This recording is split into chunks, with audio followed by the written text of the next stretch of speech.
I'd like to invite you over the next several weeks to come on a journey with me.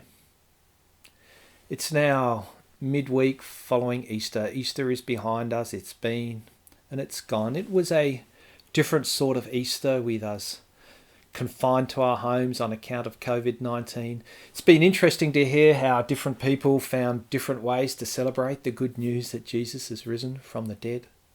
But it was in many ways a very reflective Easter time. And as I've found myself reflecting, I've found myself asking this question. Looking at the way Easter comes and goes every year, it arrives, we have this 3-day holiday, and then we move on with life. What if Easter was meant to be more than the 3-day holiday? What if Easter was meant to be more than a holiday? What if Easter was meant to be a way of life? What would that look like? So on Easter Saturday, I see this small group of Jesus followers huddled together, frightened, fear of the Jews. Over the last 48 hours, they've watched as the traumatic events unfolded. They thought they'd found the Messiah. They had so many hopes, so many dreams that were about to be realised, but now their Messiah, he'd been hung on a cross, crucified. They'd watched him die. They'd seen him laid in a tomb. Their Messiah was dead. Their hopes were dead. Their dreams were dead. Their passion for the future was dead. And they were frightened. What was going to become of them now that their Messiah was dead?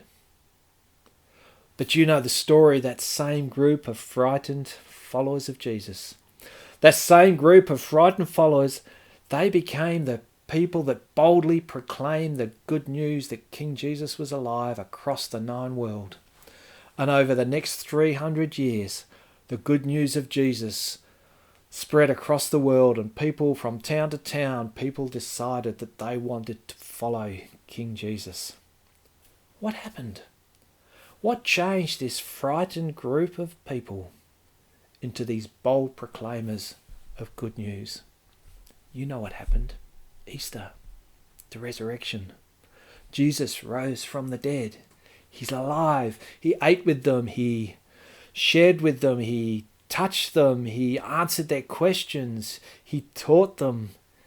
He left them with his commission, as the Father sends me, I send you. Go into all the world and make disciples. And they boldly did. They boldly declared the good news of Jesus. The resurrection was a life changer for these people. And I wonder, is the resurrection a life changer for us? What difference does it make in our lives today? You know, in churches where our brothers and sisters follow a more liturgical tradition, Easter is not a weekend at all. In the liturgical churches, Easter is a season, Eastertide. After 40 days of Lent, during Lent for 40 days, they focus on Jesus' journey to Jerusalem. They focus on Passion Week and his journey to the cross, and they focus on Jesus on the cross, laid in the grave. And so they celebrate Lent. But then on Easter Sunday, they begin a new season. Lent gives way to Eastertide as they celebrate that Jesus has risen from the dead. And Eastertide is a season that lasts for 50 days until Pentecost Sunday, 7 weeks later. Between Easter Sunday and Pentecost Sunday, they celebrate Eastertide. And what they do during that season is they explore what it means to live the spirit of Easter. And so I ask you the question, what does it mean to live the spirit of Easter? And so I want to invite you to journey with me. Over the next 7 weeks between now and Pentecost Sunday, I want to invite you to celebrate Eastertide with me.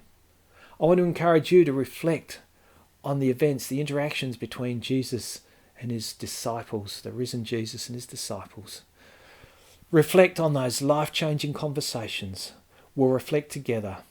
And together, I want to invite you to journey with me on Eastertide, to journey with me on exploring what it means to live the spirit of Easter.